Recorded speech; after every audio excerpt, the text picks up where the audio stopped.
How to trade on Etoro. Hello everybody, welcome back to my channel. This is me Pipin Bisnath, and today I'll guide you on how you can trade on Etoro.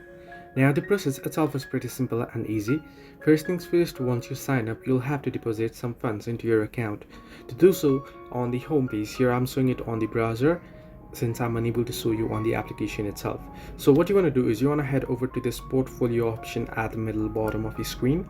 From here you'll find the deposit option. You can tap on it and you can go ahead through the prompts and you can add funds. You can deposit some cash here. Now you can see bank transfer option here.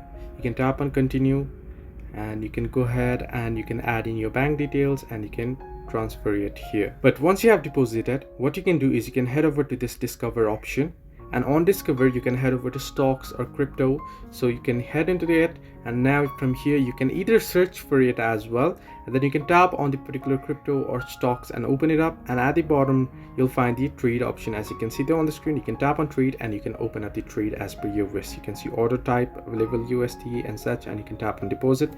You can tap on the unit above and you can change it to as per your wish, and you can see here you can tap on order type, you can add market order, limit order and such, and you can make the trade. So this way you can trade on Etoro. Hope this helped you. Do like and subscribe, and do not forget to leave a comment down below if you have any further issues.